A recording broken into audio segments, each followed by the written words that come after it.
Hey, what's going on, everybody? It's episode 272 of the Audible Farm Podcast, and this episode is brought to you by the Fort Dodge Fine Arts Association. Go to www.fdfineartsassociation.org to find out more. Be sure to check out their community calendar and also check out their podcast, FDT. That is FDTEA. You can check it out right on their website. Just go there, and there's a little thing up at the top that says podcast. You can click on it, and the YouTube link is right there. And I believe it works. Boom, there it works. All right, so check it out. It's right there on their YouTube channel. Be sure to give them a subscribe. This week I'm sitting down with Jake Rossow. He's the drummer for Section 7. He's one of those guys that I know. I've seen him around. We've talked, but we haven't really talked. And this is fun. This is like the first talk. I had this giant list of stuff I was going to ask him. Basically, I think we got to all of it, maybe. I don't know. We're basically keying in on Monsters Ball. It's October 25th. I believe he said it was the 15th year they've done this, which is pretty cool. He bailed me out on a little bit of info in this. It's really kind of fun. I gave him the kudos right up front. But this episode's super fun. We talked about all sorts of things. Jake sings while he drums. He's a showman as well. And we talked about all those kind of things in here. So this is a real fun episode. It's good to get to know Jake Rossow. Hope you guys enjoy this one as much as I did. It's the Audible Farm Podcast with your host, Peter Stockdale.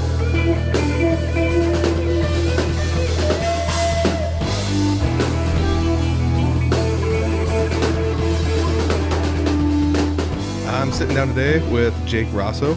I said it right, and you didn't. We just talked about that. But yeah, this is cool. We know each other, but we don't know each other. Exactly. Yeah, We're both in the same scene and stuff like that. So it just kind of, I can't believe we never had any overlap. Yeah, I mean, we haven't shared a stage really ever. I think maybe at a jam night you were drumming when I was playing guitar once, Sure. but that might have been once. Right, You know? and you could say that about any group of guys around here. It's like, oh, we may played a jam night, but I don't know about.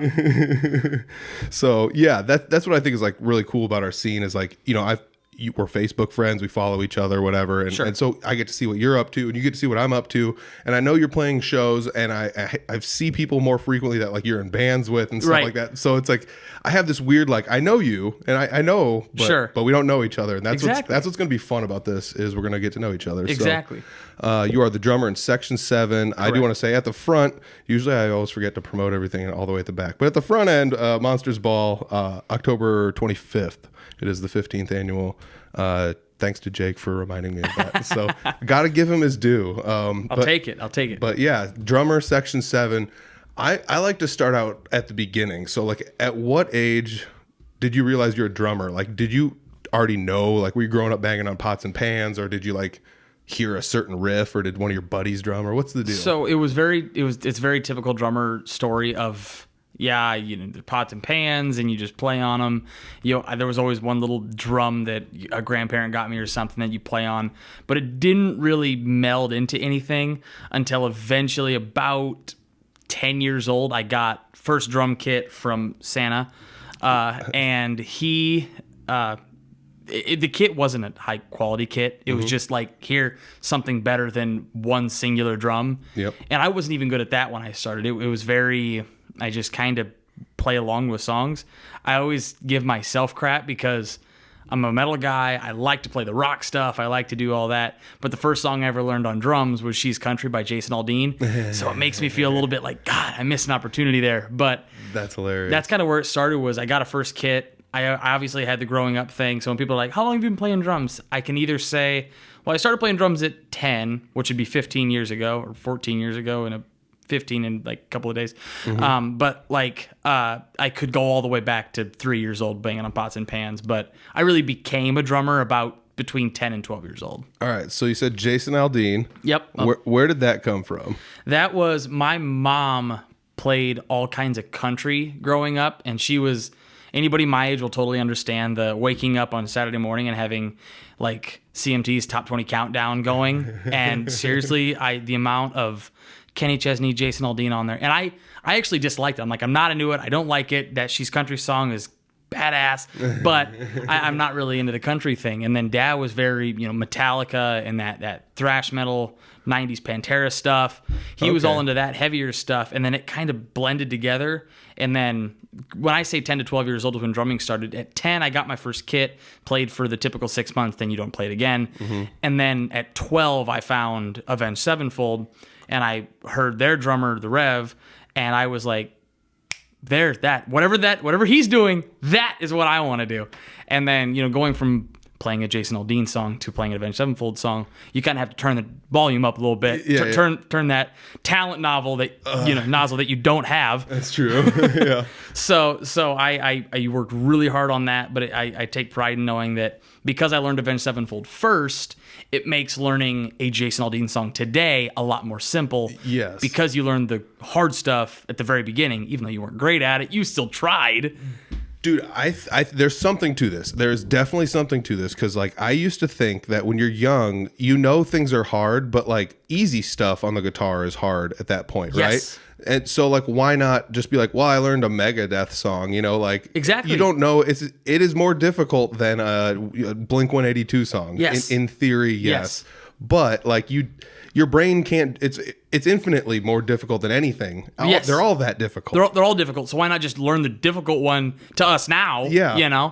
I feel like that's just a choice and a weird path some people take, and like everyone's got at least. I think everyone's got at least one of those where you're like, why did you learn that song? It's like, I didn't know. Exactly. And anybody that's like learning guitar, I always go, what's like one of the first songs you're learning right now? And they're like, oh, the typical, Smoke on the Water.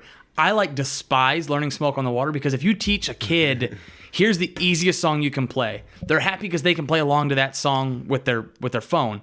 But then when you hand them a song that's slightly more difficult, it's still just as difficult as learning Smoke on the Water was. Yeah. Where if you take 6 months and learn 2 of the hardest songs you can think of at that time, yes, it makes Smoke on the Water like, this is it? Come on, man, I got this. Yes. So I like the idea of starting and going down the route of a little bit more difficult to start, makes the easy, in quotes, easy things really easy for you to learn. You know what I mean? Exactly. I mean, it's like I'm thinking like, if you learn the like intro to, name a Metallica song, right, or like the general if you get that on the very most basic level, all of a sudden when you go switch back over to like a Blink 182, it's like, yes, oh, these guys aren't shredding, so this is easier. But then the other fun thing is like you start to learn as you want to get better at both, you start to learn like there's a nuance to this that even though it's easier, it's different. There's a lot going on. There's a skill set over here that you need to have that this doesn't lend itself to. Right, because you've seen the guys that can just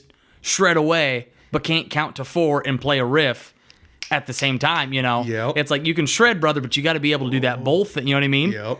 So there's a fine line there of people that could possibly go too far into I'm just going to go as hard as possible and learn Dragon Force immediately. And it's like, probably not, but sure, man, you go for it. Yeah. I mean, it makes me think about something as simple as like the chug of like the punk rock scene. It's a lot of downstroking chug sounds, which like if you learn the guitar properly, doing up and down, it doesn't sound the same. Exactly. You get the same vibe, but it doesn't have the chuggingness to it. It's one of the first things I ever learned how to do on guitar was palm muting. Yep. Because palm muting is something that you have to like. You at the beginning, you're telling yourself, "Wait, no, let your hand sit down. Don't lift it up. Make it so those strings kind of have a little bit of a growl to them." Obviously, palm muting is, but something as simple as palm muting, you're like, God, if I learned traditional guitar exactly the way I'm supposed to, like classical or on an acoustic guitar, the first time you get into a band, they're like, "Hey, this Metallica song is palm muted right here," and you're like, "It's what here? I don't know what you mean." No, it's like, lay your hand down. So there's nuances to things that are easy. There's nuances to things that are hard. If you can blend them, it makes the whole instrument, I think, a lot easier. That's kind of what I did with drums. Yeah. I mean, it makes me think like beats and different stuff are like, generally speaking, different. So like last week I had the drummer for Display Case on, and we were kind of talking about how like all their songs kind of have a different beat, and he drums open-handed, so like learning them is like a little bit different for him because it's like backwards to what if you like watch a video, you have to like in his own head. That's like transcribing for a drummer as far as I'm concerned. Basically doing it the backwards way. But those different beats makes me think like, oh, like all the stuff that's usually in the metal lane is this way, but all the stuff that's in the country lane is this way. It's like a lot more simple, but then like the groove people are kind of somewhere in the middle because they're like taking this country that has like a little bit of swingy twang to it, and putting this groove that's not, it's like everything's like nuanced. with a riff and with a, you know what I mean? Mm-hmm. So that's kind of where I think when it comes to drumming, like you said, the open hand thing, that I think every drummer should be able to play open-handed because it's so helpful for them to be able to do the stupid thing that I learned right away. My parents came home they went and saw Slaughter when I was a kid. Cool. And they came home and they were like, Jake, you've got to see this drummer. And I was like, okay. So my dad, looked up on YouTube, Slaughter's drummer solo or whatever. And I'm expecting just fast speed, or some crazy thing. And no, his whole thing was anytime the beat is like super easy, he's doing out of this world acrobatics while playing, right? Mm-hmm. It's the throwing the stick around and twirling and going underneath his leg and going all crazy with it. And so my brain clicked, and the Rev from Avenged Sevenfold and the dude from Slaughter, who I think he plays with Vince Neil now too, at Vince's like solo group. Mm-hmm. If I could blend those two and get his groove, the guy from Slaughter's groove, but get the technicality parts from the Rev and Avenged Sevenfold, I could make a really cool show where I'm doing the like over the top showmanship while playing a little bit more intricate things. That's what made Section 7 so easy, is we went for that like 80s hair band vibe, almost like a hairball, mm-hmm. With maybe throw in a Nickelback tune here or a 90s tune here, especially when we got Eric in the band. Yeah. It's like, oh, we got to learn more 90s stuff. That's what his voice and that's the way he plays. Mm-hmm. So doing all that, all of a sudden Alice in Chains song felt boring before I learned all the showman acrobatic stuff. Alice in Chains is no longer boring because I can play that simple beat while doing a hard thing in my head, constantly challenging myself with that whole thing. And that's kind of where I became the guy that plays drums and throws a stick way too often and drops it and does all this. But I've kind of perfected the throwing the stick and less counting on time. And I was like, I should probably go back to I should learn how to count to 4 before I continue throwing sticks around in the practice room as a kid, Dude, that's funny. Yeah, like, that's for people that don't know, that have never seen you. Like, you not only like are what I would call a showman behind the drums, but you also sing as well, though, too. So yeah, how do you do the sing? We're skipping steps in the. But how do you do the singing thing? The singing thing came about with when Section 7 first started, we had 4 guys, and it was me and Mason and Lance, who are still in the band today, and then a singer, and then the singer. We didn't meld well personality-wise, split apart anyway. And the 3 of us were like, do we really want to spend another 12 months trying to get a guy in here, learn 40 songs, and do them well, and be comfortable, and know all our little, you pause here, and then we added an extra verse here, and this. Mm-hmm. How are we going to do that? And I literally said, F it, I'm going to do it. And the guys were like, sure, you can sing on key, kind of. First show we played was a New Year's Eve 2019, opening for Saucy Jack at the Opera House here in Dodge, and there are videos from that show, and it was not good. It was not. It's a very. Anytime someone's like, my God, you sing and you play drums and it's great. Oh my God, how do you do it? And I'm like, it's one of the worst decisions I ever made. Now that's kind of a joke. Obviously, it's not. I love doing it. I'm happy people enjoy it and think I'm good at it. The big thing for me is it's like double the work. Yes. And so I say, it's one of the worst decisions I ever made, because why did I ever decide this was a good idea to play drums and sing at the same time? I got lucky with, I can't say I just learned how to do it or I practiced how to do it or anything like that. I was born with the ability, I can kind of separate my mind from my limbs, and I can play drums, and I could always sing and play at the same time. Now, singing on key, totally different subject. But I could distinguish my mind from doing that. So allowing myself to like, okay, now I need to just get good at singing. How do I get good at singing? And I was like, but I don't. Everything I've done in my life has been self-taught. I never went to a teacher. I want to keep it that way. As much as I would love to have vocal lessons, I don't want to do it because I don't. It's very prideful of me to not do it. Yeah. It's very much, I want to teach myself. Thank God my wife took vocal lessons growing up, and she like took little things that her vocal teacher, and she would tell me to do them. Mm-hmm. And at first I was like, what the hell do you know? I'm in a band. You can't tell me what to do. And then you start to realize that, wow, some of her points kind of make really good sense. Yeah. And this is, wait, do I have to listen to her? Mm-hmm. And so like things like breath control and understanding that the note is not as important as length of the note and stuff like that. So the singing came about with that. We lost a singer, and we're like, I'm not hiring a new guy, learning 40 songs and starting over again. We just got out of the practice room, played our first 12 months of shows, and now we're back to square one again. No, let's not do that. So I started singing. First year was rough. Second year was even worse because it was COVID, obviously, and all that. And then it just kind of snowballed into, okay, if we keep doing this, we're going to get better and better and better and better and better. And I like to think that my vocals have gotten much better over the years. Still not where I want them to be. Obviously, everyone wants to be better all the time. And I'm nowhere near the singer I should be as a person who is playing the shows that we're playing. I think we're blessed to be able to play the shows we play. And I think that the shows that we play, that they deserve better from me. So I will constantly work on it, constantly try to get better at it.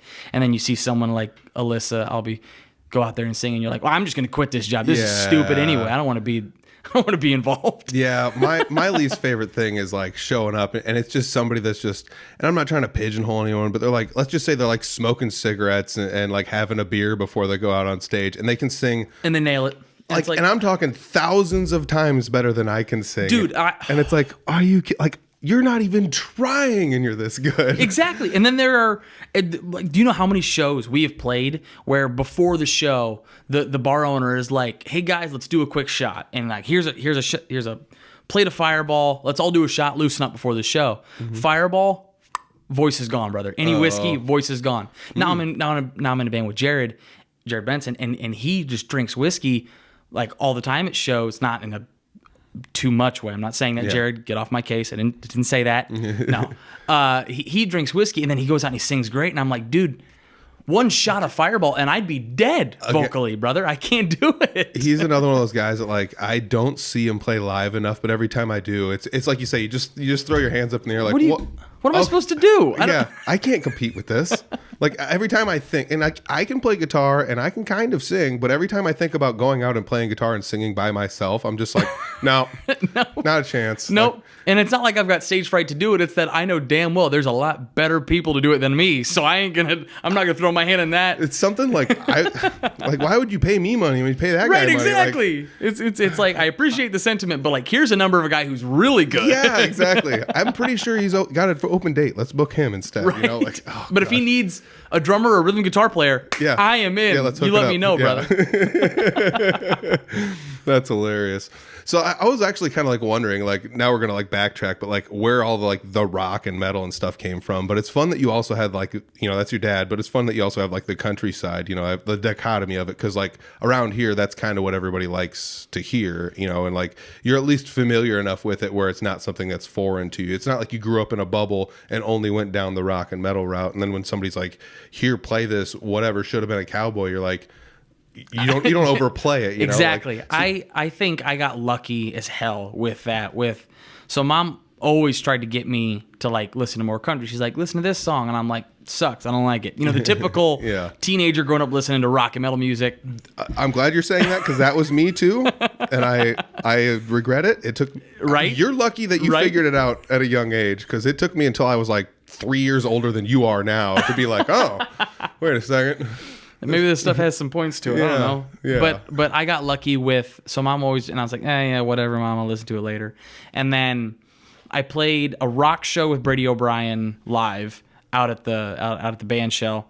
And then he was like, let's do a country version. And I was like, oh, great. And this wasn't long ago. This was, I think, June of 22. Don't quote me on that. Something like that, right? I remember those shows. 22 or 23, something like that. And I played the country show, and I could not believe how much fun I had.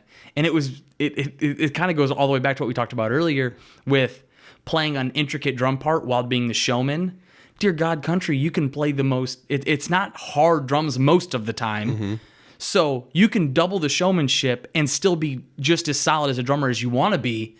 And so I had an absolute blast doing it.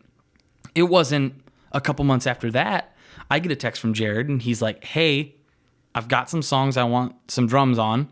Would you be wanting to write and record them? And I was like, I will do my best. But I made sure he knew at the beginning. I was like, listen, you're hiring the rock metal guy. You're not. I will be nowhere near as good as Scott Dahl. I will be nowhere near as good as Ferry. Do not ask me to be, because that's not what you're gonna get. But even Ferry was like the punk rock guy first. Right. So. Ferry's been Brutal Republic for how long, and now he's Wicked Things. Come on.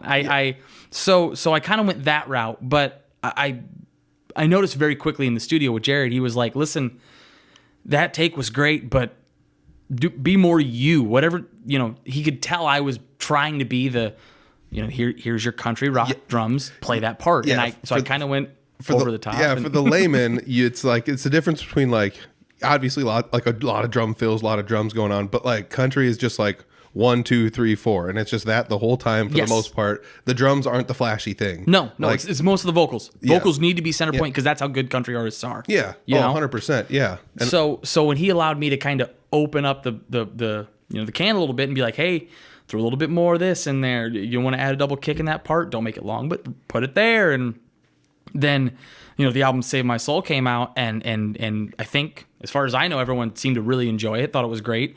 And so now all these new songs that he's got writing and we're recording for, one of them called Again, it should be coming out soon eventually here, is like as over the top as it gets. It's basically our version of like a short Freebird. You know how like at the end of Freebird, there's like the bum bum, bum bum. Yep. Basically, in this song, it does that same thing, but that bum bump solo bump, that solo is for a drum solo. And I wrote the most over the top, complete double everything all over the place. And I played it in the studio, and it was only Vino and Jared standing there, and they were both like, by the way, that's the cut right there. Yep. That's the one. And I was like, you're seriously gonna put that on this country song? So kind of I got lucky with the country where I always had it growing up. I was always the metal guy. I got super lucky with Jared because Jared was like, listen, I want you to be the country guy, but still be you. Don't eliminate the reason I wanted you to be a part of this is you're the guy that does the metal drum thing. Kind of like I'm sure, the Wicked Things are. I'm sure Corey Waller wasn't like Ferry. All the stuff you do in Brutal Republic, drop it. Just keep it away from here. Ferry is still Ferry every time you see him. That is true. Dude, that's okay. That's a fair point that we also need to make. Just because we're talking like, country's kind of dumbed down, it's simpler on the drums and whatever. That doesn't mean that the Wicked Things aren't out there shredding and dude, because there's times where I'm watching their clips online and I'm like, holy shit! Like I saw the Wicked Things. The most recent time I saw them, this is so stupid. They played at the exact same time as Russell Dickerson or something like that. He played at the Minnesota Vikings game. Okay, the home opener. Russell Dickerson. He's got the new song that's popular on TikTok. Anyway, they were playing in the big like park lot, and then over by the stadium where they always have a band was the Wicked Things, and they have like half the crowd. Of course, the guys' national act, the Wicked Things, are, I hope, a national act. Yes. I think they are, but largely regional, right? And so I go see them, and I'm talking to Emily and Caleb, and I'm like, "How you guys doing? You guys are great." Blah blah blah. And then we stood there, and then we weren't 3 songs in, and I looked up at Ferry, and I threw my arms in the air in the front of the crowd. I threw my arms in, and I was like, I don't know what you want me to do here, Ferry. You guys aren't. I thought they were blowing the national act out of the water. Not that the national act was bad. It's just that's how good those guys are. They're not playing Ritty Tick Tick country. Yes. They're playing their version of everything. Yes. And it's damn good. It's super cool. Like, yeah. I don't know. There's just something about, like, we were talking about it earlier. Like, you just watch a band like that, and you're like, can't compete with that. Yeah. I'll just stay here and drink my beer, I guess. Yep. Don't mind me. But it's fun that they're like a mini super group, that came out of this region, and they basically play from like I'm going to coin this term, but they play from mountain to mountain, basically. Like they play from like the one mountain region to the other one and everywhere in between. It's pretty cool to know that they're out there doing that, like, and they're still like regular people that like live in Fort Dodge. They still show up to jam nights, and it's like, what are you doing here? Aren't you supposed to be in Colorado on tour or something? Yeah, no kidding. Yeah, gee, that's hilarious. Yeah, those guys are super cool. No, I got lucky with the country thing, man. I just basically going back to answer your question about where did the whole country metal thing meld. I got lucky with the 2 first country shows I ever played or gigs I did. They were very open to letting me still be me, and I think it's been very good for my development as a drummer. I'm not just the I like to play metal rock, 80s hair band guy. Yep. I can do the country too, and I don't have to be over the top either. I've learned restraint. I've learned this isn't about you. This is a ballad. It's called In Color. Shut up. You know? So... Dude, okay, so I am going to shift gears, but I do want to throw this out there. Like, have you ever seen, you probably know Megadeth, right? So they had a guitarist for a while. His name was Marty Friedman. Okay, so that's a thing, too. He lives in Japan, whatever, but he's got a band under his name, Marty Friedman. I've seen him in tour a couple times, and the drummer that he has, I'm pretty sure it's still the drummer he has. His name is Chargy. Chargy? Yeah, and he looks kind of like... Clint Wheelman, long blonde hair, and like a slender guy. Yeah. I don't know. He might be Japanese. I don't know. I can't tell, but because he's in the back. But what you can see is when he's drumming, there's like little pockets where, because it's guitar music, the guitar is featured for like a measure or something, or like the majority of it. And he'll like literally climb onto his snare and be like grabbing his cymbals and be like, ah! And then he just sits back down and goes, and it like, that's some over the top drumming. That's over the top. That works. Yes. You know what I mean? Especially if you're doing that during the guitar solo, like where it's supposed to be, you're like, not about you. Yep. Relax. But if you can do it on a guitar break where we're not where you're not playing and the guitar is not trying to be overly featured, you know? Like the last show I did with Jared, I think it was Channel Fest, and at the end we were doing Back in the Day, which is a very, like I said again, Freebird type song where the ending just goes and goes and goes over guitar solo. I went double crazy ham on it, but I was still knowing my place that this is a guitar solo at the end of it. It's not supposed to be a drum solo, because if it was a drum solo, everyone would stop playing. Yep. So I love that I haven't found anyone yet that's a showman that is too much and over the top, because anyone that is never made it because they weren't allowing anyone else to breathe. Yeah, because they're out there being a showman and not playing the instrument, basically. Exactly. Yeah. So I absolutely adore that. And I try to be at good balance. I don't want to be the guy that's like, Jake, sit down. This isn't your spot. You know what I mean? Dude, all I gotta say is look up some Chargy stuff if you can. Like, I'll remind you or pull some up afterwards or whatever. If you're listening or watching, look some up, because it's fun to watch this guy that literally looks like an Animaniac, like a WB anime. Like he's just like bouncing around back there like a cartoon, and like any chance he gets, he's just like, come on, and everyone's just like. See, it adds to the show. The people love that, you know? If when you go nuts and the crowd goes nuts, it's like, I did my job. Even though I wasn't playing anything, I still made people happy and have a good time. Yep. So I love that. I love to see it. I got to check that out. I'm very interested, especially being not in the same way, but a lineage of Megadeth, you know what I'm saying? Where it kind of still comes from. Yes. You know, so he's probably still playing music that I would like to listen to, you know what I mean? Oh, yeah. So hell yeah, I'd love to check that out. There's like a gal that plays bass and another gal that plays like 7 or 8 string guitar, and that's like it's wild. Like I went and saw him, and it's like again, you're just like, oh, everybody here's infinitely better than I'll ever be. Dude, I can't stand going to like a national act like that, like a big band. Like my wife and I just went and saw at the Wells Fargo Casey Center, whatever you want to call it, in Des Moines. They had 3 Days Grace and Breaking Benjamin together, and I watching both of those bands, but like mainly Breaking Benjamin, I was like, Jesus Christ, these guys. I always loved Breaking Benjamin. It's like you're like, okay, where's the guy playing the track, and where's the lip sync? Where's the no, they're all plugged in. They're actually playing their part. That's really scary to realize they just sound that good. That's so cool. Yeah, they were of that era of bands. That was like always my favorite. And this is gonna make me like feel old, but probably. I'm gonna say like somewhere between 15 and 20 years ago, those two bands like went on tour for like 3 years or something like that together. They were just like, if you went out on tour and watched one of them, like they were the other one was there usually. Jesus. And I probably saw those two bands together 3 or 4 different times, maybe. Jeez. With like a different opener every time. So that's kind of fun that like you just went like not too long ago. Yeah, right. Song. You know, also makes me feel old, but rock and roll. Dude, Breaking Benjamin though, like there's a part about that I was just like, yeah. That was like also one of the first bands that and this is gonna sound weird, but I was playing music at the time, so I started like analyzing music, and it was one of the first bands where I figured out like, oh, they have this like formula that they're like almost always using to like, either like build a song or to like end a verse, or like the breakdown before this, or the pauses always come in the same pockets. Yes. And that was like the first time I was like, oh wow, this is really kind of crazy, and like when you realize that everything they do is on like legitimate. I know this sounds dumb, but everything they do is on purpose. It's like, holy jeez, that's insane that someone has found that formula and perfected it as well as they have, because you can take that same formula and put it in a song as a different band, and you'll be like, that's Breaking Benjamin. It sounds very, Motionless in White has a song called Sign of Life.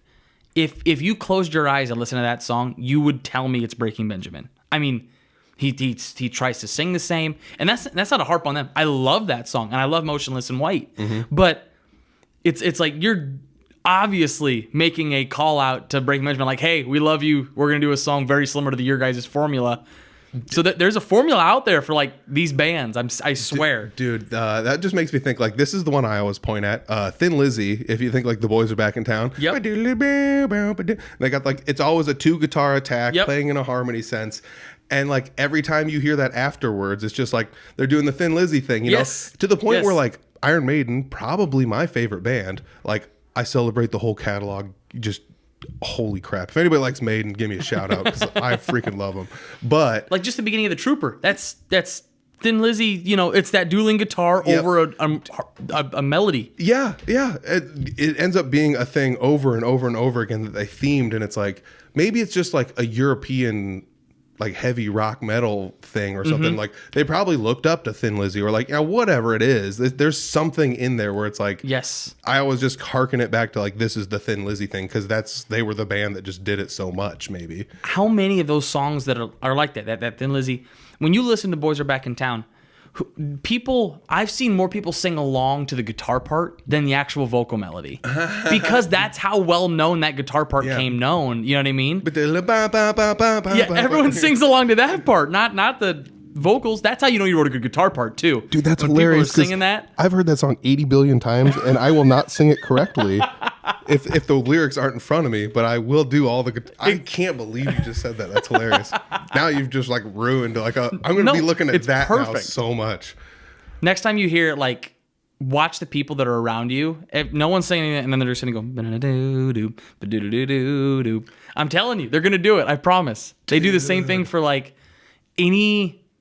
a lot of the Ozzy stuff. Dude, the obvious one, Sweet Caroline. Yes.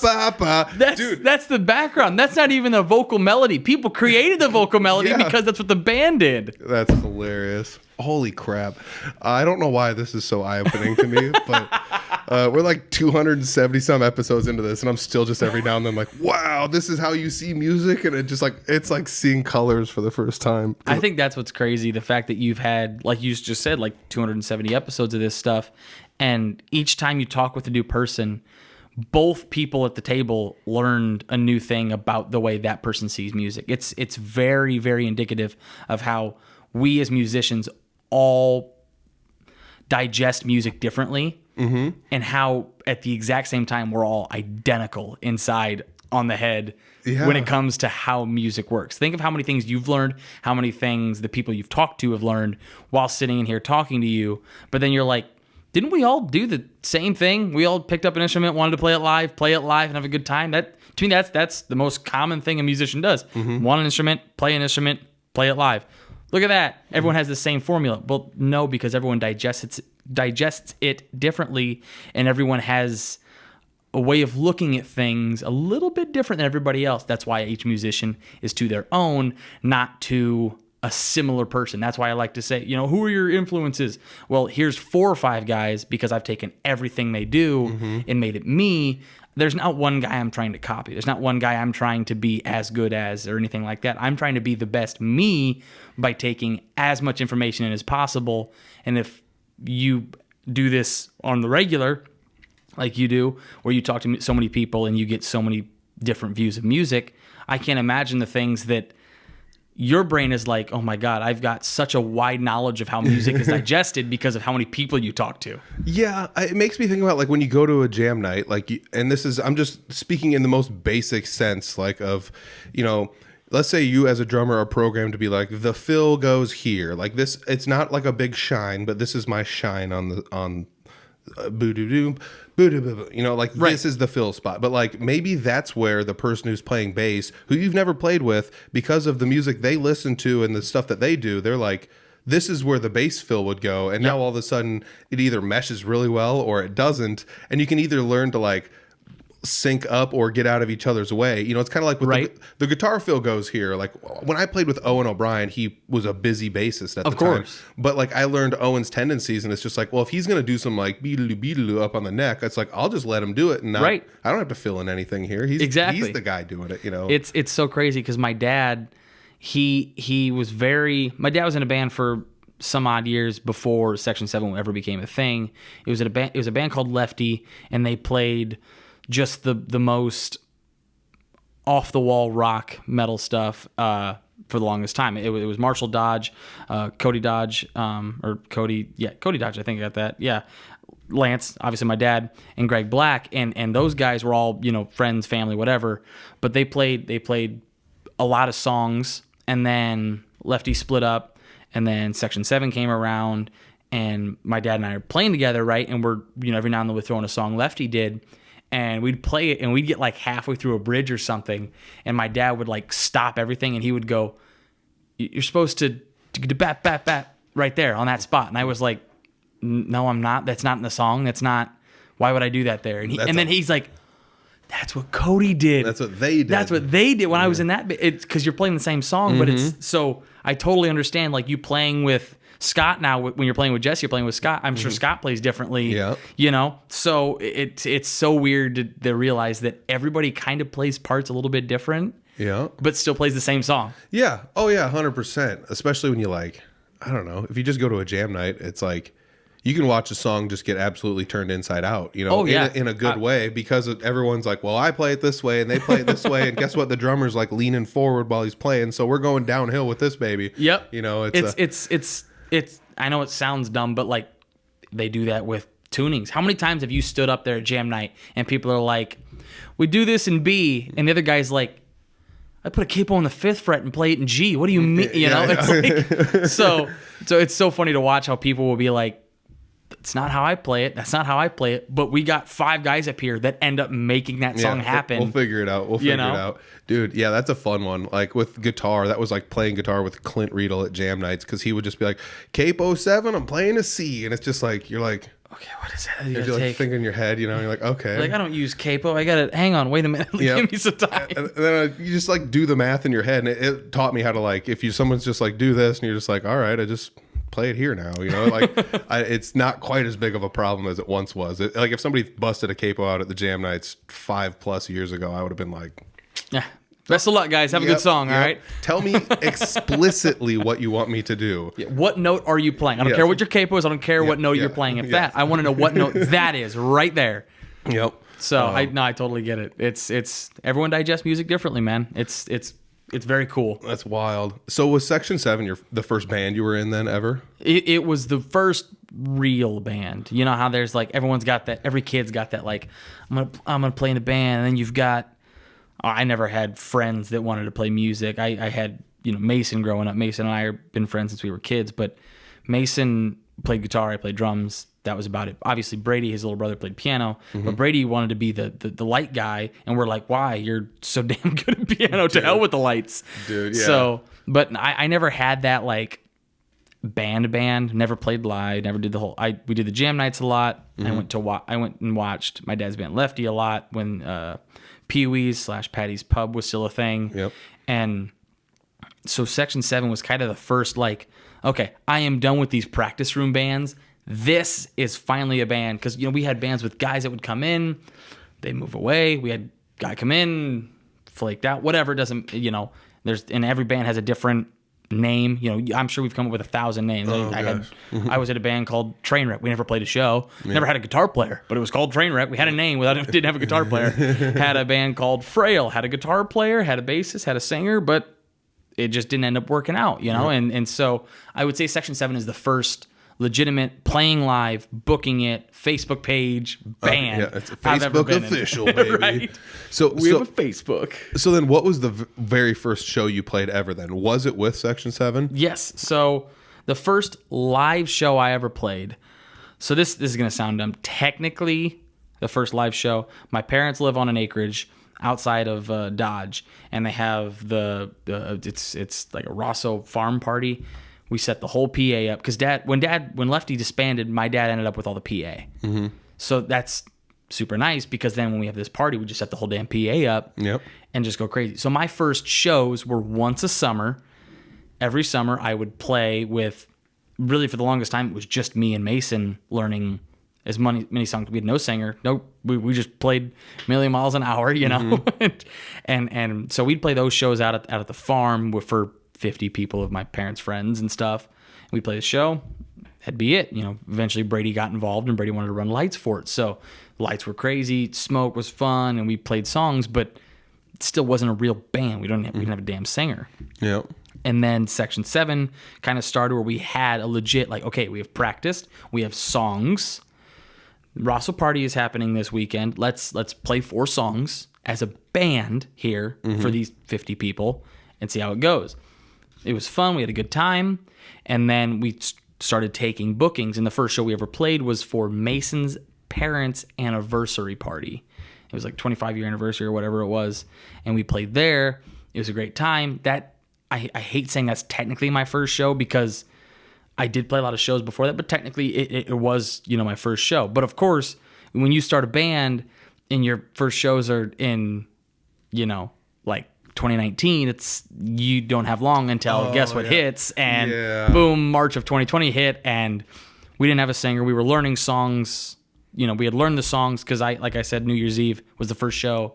New Year's Eve 2019 was the first show I ever sang at. So now we've got 3 guys playing, you know, as much as we can. And okay, let's go crazy this summer. All right, here we go. And March hits and COVID happens. We try to book what we can. Couldn't book as much as we wanted to.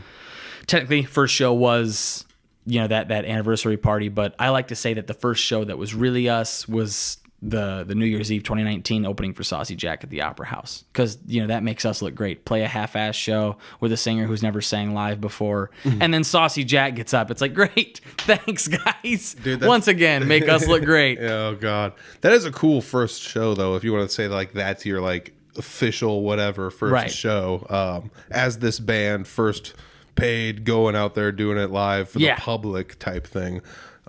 That's really cool though. Saucy Jack, legendary. Right. Thank God Stacy and Dad are good friends, because I don't think we'd ever talk them into that if they didn't know who we were. They'd have been like, yeah, that's great, guys. Get in the practice room. Yeah, you guys are good, but not that good. That's hilarious. So no, we got lucky with that. So I think a lot of my music journey has been luck. With this whole, like we were talking earlier about the country, lucky with the first 2 shows there that I ended up doing what I love. I got lucky with Dad ended up with the PA when his band disbanded. I got lucky first show playing with Saucy Jack because my dad and Stacy are friends. So I feel like I owe half of my music career to my dad, which sucks. That's why I kind of keep him in the band, because would hate to piss. I'm joking. That's hilarious. No, I mean, like there is something to that though. Like as weird as it sounds, like neither one of my parents played any music. Like, to the point where like we listened to talk radio or books on tape when we'd go on car rides or like long trips. Like every now and then somebody would put in, you know, something on the radio, or it would just, you know, I grew up in the era of the radio. So like, and that's free. And my parents like free stuff. You know, of course, I'm not trying to be like, you know, they're just frugal, you know? Right. So like there's a radio, I live on a farm when growing up, there's a radio in like every shed that you can just turn on. And like that was my exposure, you know, really to music. So I have no clue why I had decided to pick up a guitar. It takes one song, one flyer, one video, one anything, and it's your brain latches onto it. That's all it takes. It's just weird though. Like it's such a cool thing that like you had that growing up, where it's just like, oh, I'm in the house every day with somebody that has had access to all these things that I kind of want to do anyways. Yeah. Which is pretty freaking neat, honestly. That's where, you know, when you asked the question at the beginning, like when did I start playing drums, and I'm like, well, technically 10, technically 3, whatever you want to, you know, say. It was like, well, if Dad was in a band for as many years as he was, I remember one around Pee-wee's, used to be Patty's Pub before, you know, that happened or whatever, but I remember running around Pee-wee's like little toddler type I've been told I would run through the bar because that's when they had the rock room in the back, and The rock there's a room. rock room. Shout out rock room. Yep. And then you'd run to the front to the bar because there was no bar in the back. Yep. And so I've been told I would run to the front, and then I wasn't tall enough to climb a chair or anything, but I would put my hand up on the bar, and the bartender would know who I am. That's the bass player who's playing right now in the back's son, and he just wants a Mountain Dew and a bag of Cheetos. And so I would grab it, and all these drunks that are sitting there at the bar be like, "What's going on, Jake?" You know, and I'm like, "Oh, great!" I've been told that was my intro to music, was just running around Pee-wee's getting Mountain Dew and Cheetos and watching this band that was much too loud.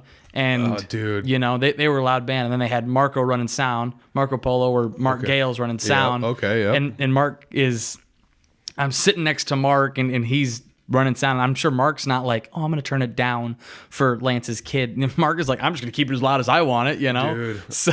And this is nothing against anybody that's ever run sound back there, because I know Mark's done it, and like other people have done it too, like, you know, in the past. But like, holy smokes, I remember probably being like maybe 19 or something like that, and going to see like a metal band that I had heard, and like going there to watch it. And it was just like the most deafeningly loud experience It's I've ever too had. loud. As a drummer, I thought it was too loud. So Oh my God. that's how you know it's loud.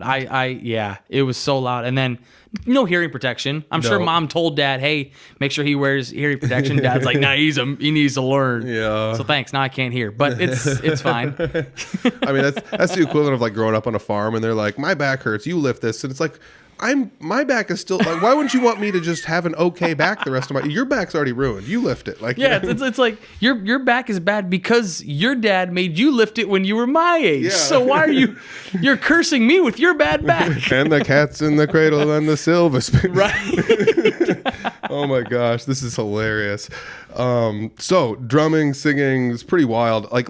So for those that have never seen you, Section 7, let's just quickly kind of go over who all the members are and what types of music you play. We kind of like have talked about it a little bit, but let's kind of give everyone a little slice. So Section 7 is I call it arena rock band, and then people immediately think, oh, like, because that's a genre of music, is arena rock. Yes. And I always clarify that when I say arena rock, I mean if you are in an arena, the rock songs that they play over the PA, that's what we play. Because you'll get Motley Crue, but they'll also play that kick-ass Nickelback tune, here or there. Yep. So it's like we play. Yes, we're mostly known for the 80s hair band stuff, the Crue, the Def Leppard, the Poison. Yes. We're mostly known for that. But I like to say that, hey, we do play Creed, Nickelback, Nice. all that hard rock stuff that came out of the 2000s. And then I'm gonna get to the members, but Eric joining the band wanted to be. He was so good at grunge, that 90s stuff, so we're like, we gotta add some grunge stuff. So we play Alice in Chains and stuff like that. So I say arena rock, anything you can hear in an arena, we play, as long as it's rock. We're not playing Pink Pony Club. But why not? I'm sure it would go over well. But honestly, like if you just put your spin on it, I bet it would just crush. I believe it. I'll leave that to. We'll play it with Jared's band. I'll make Claudia sing it. There you go. But no, the band members are myself and my dad, Lance. He owns all the gear. He plays bass. He is the one who introduced me to playing music. That's why I always thought I was going to play music, is because Dad was in a band and I was like, that's sick. I want to do that. Yeah. He's a bass player. And then we've had our fair share of guitar players. The first one we ever had was Mason O'Brien. Mason wanted to do some career stuff there in the middle, so he took a hiatus, went away. We got my uncle, Tim, or Trent Salter, whatever you want to, whether it's his Facebook name or actual name. Yep. Tim played with us there for a while, and then he was going to book a whole bunch of shows with Salty View, so he was like, hey, I'm stepping away. But we had done one New Year's Eve show with Eric Lee, who because Tim was not available or whatever, so we were like, hey, Eric, we have this show booked for New Year's Eve, would you mind learning songs in 4 days? And I believe the interview you've done with Eric, he talked about how he was like, yeah, I did this show with these guys in Section 7. It was great. Wild. So that was before he joined the band. Now 6 months after that interview or whatever, I hit him up. I'm like, listen, Tim's gonna go do the country thing with Salty View. He's gonna have a big year, great for him, but we still want to keep booking shows, and you played great at New Year's Eve. Would you be interested in full time? He was like, hell yeah, I'm in. So Eric joins the band. We play New Year's Eve that year. Again, that's the first, he plays New Year's Eve. Then the first real show back with him was New Year's Eve again, up at the third floor Eagles Ballroom. Cool. And then after that, we play all of 2023 with Eric, just Lance, me, and Eric. And we're like snowballing, getting good and name recognition and stuff like that. And I'm like, this is really kick ass. And then about that time is when I play the shows with Brady O'Brien, and Mason's in that, and Mason is playing the guitar in that. And Mason and I hadn't played together since Mason took some time away. And so I'm like, God, I miss playing with my childhood buddy that him and I played for years, just me and him. I miss playing, stuff with him. And him and I had the long conversations of, have you thought about coming back? Have you not? And he was like, I think I'd be interested, but I refuse to step on toes. He's like, I am not. Eric is the guitar player, and he's damn good at it. And I'm not going to step on toes. And I was like, I wouldn't let you, I would nowhere near even think about letting Eric run off. And there's no way. I need that kid. That kid will be by my side as long as he lets me. But I was like, but I think we could create an even better group of guys here. I said, if you feel comfortable and ready that you want to play guitar in this band again, nothing is changing other than you are just going to add your parts that you want to the band. You're not, we don't have a lead guitar player. Mason and Eric decide, or each song we learn, who plays what. It sometimes Eric solos, sometimes Mason solos. We don't care. We have two guitar players, Mason and Eric, Lance and myself. We save a whole paycheck by making me sing, and it's kind of a fun trope. Who around here has a lead singing drummer? It's not that I just do harmonies. It's I'm singing lead for a lot of the night. That's what was so nice about getting Eric in the band. Eric's a lead singer in his own right. And so we're like, hey, any song that you're better at, you're doing, because I am not egotistical enough to be like, I like this song, I'm going to sing it live. No, Eric is damn good. So if he's better at these songs than I am, whatever song it may be, I don't care if I've sang it for 5 years, if he's better at that song, he's going to sing it. You know what I mean? Yeah. So yeah, those are the members, Mason, Eric, myself, and my dad, Lance. And I think, in our own right, we think we're a super group. We're not. We feel like we are, and if we give it the effort like we are, I'm sure the people would love it. We're all about let's party and have a good time, not to the sense of let's get drunk and be stupid. It's can we make the crowd have the best night they could possibly have seeing a cover band? Dude, this is okay. So to that vein of exactly what you're saying, this is at almost every street dance, the band is over here. If you're watching this, the band is over here, and then over there is the beer tent. Yes. And when you say like you want everybody to party and have a good time, you're trying to bring people from the beer tent over to the actual where the band is at. Because I'll tell you what, I've played so many street dances, and I will say 60% of them, that's usually they're down at the other end. When you say, how you guys feeling tonight, and there's a delay getting back to you because they're at the beer tent, you're like, damn it, get up here. They're literally almost half a block away, or like a block away. It's right. So that's why all the street dances we play, we really encourage like when we pull up and we're like, hey, where do you want to set up? They're like, right here. And then we're like, well, where's the beer tent? Right there. And we're like, okay, A, do you have power over there? Because we will just go move over there. Because if you do, that's where people want to be. Yeah. And B, is the beer tent mobile if not? Because that should be over here next to us. Because the amount of bars that have told us, you guys sell more beer than any banner any band I've had. Now, I'm sure that's them, talking us up, blowing smoke a lot of the time. But I do believe we sell a lot of beer. And it's not because we're drinking heavily. It's because we encourage you to drink. We've kind of made a world where, we learned a lot when Tim was in the band, my uncle, because he played in so many rock bands back in the day, in Front Page News and stuff like that. And they had that, like, everybody I'm sure has by now seen The Dirt. The line in The Dirt where Nikki Sixx says, I'm talking a stadium show in the clubs.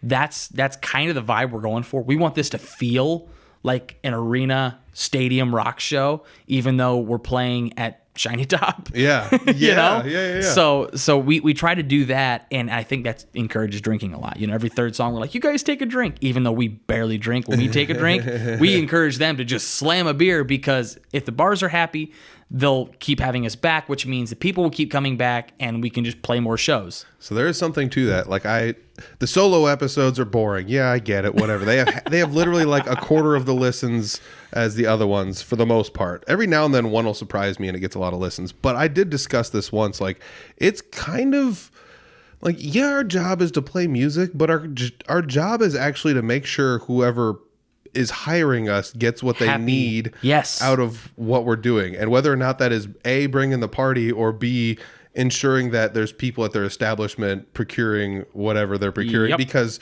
it's almost always bars, let's be honest. But like, as long as they're happy with what's going on, like that's right. That's what you need.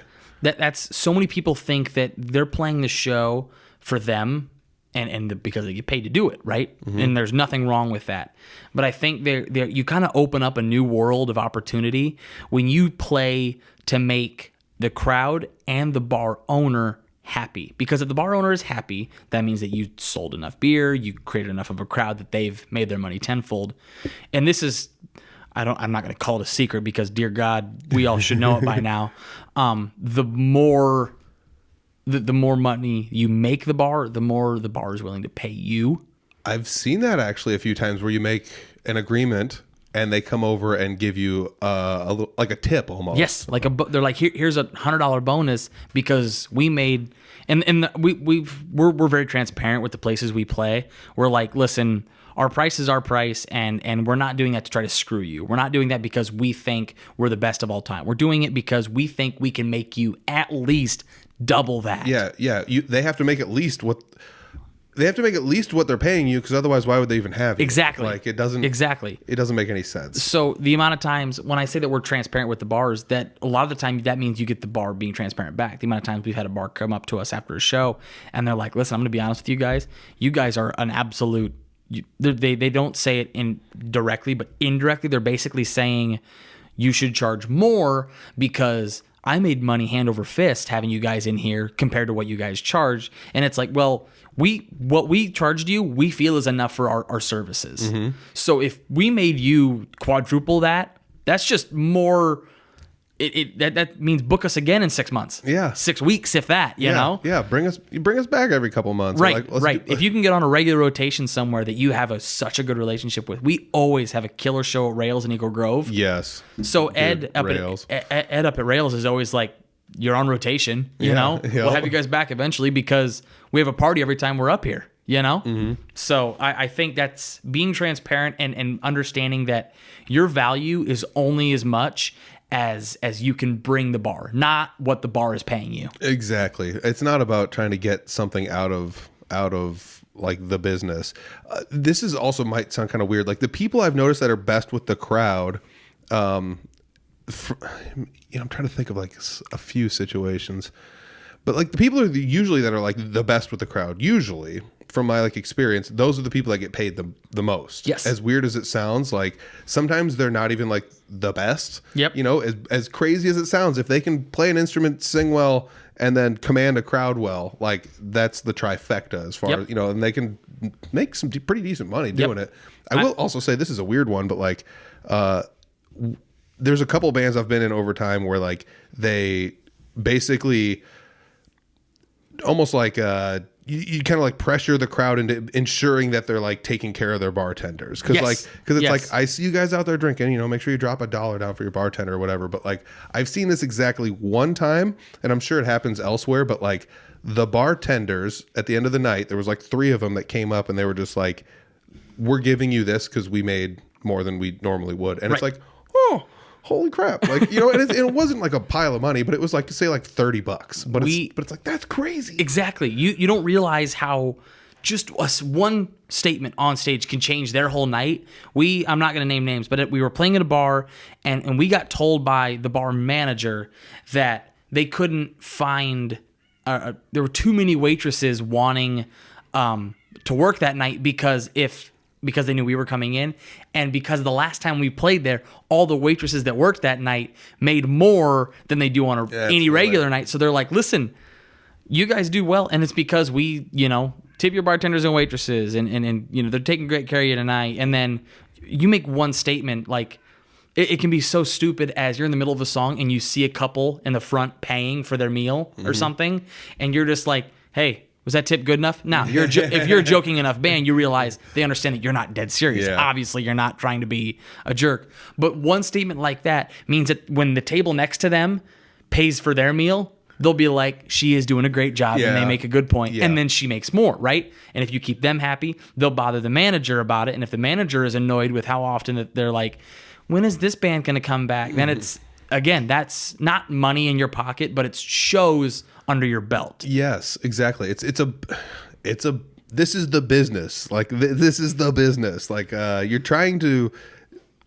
Any business literally just offers something in return to the person that they're buying something from, or selling something to, whether it be like a service or you're selling a product. The exchange is literally like, I appreciate you giving me this. I will give you a little bit more in the form of money in return, usually, or something. Like there's that give and take that is right. This is the business part of it. Yes, we all started out to just want to play music and have fun, and that's what we're all doing. Of course, but there's.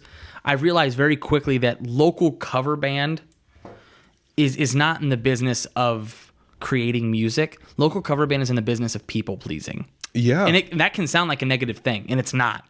It's a very positive thing. I think that people pleasing is as important, if not more important, than your creation of music, because a lot of the people in the crowd don't really care that you messed up the bridge.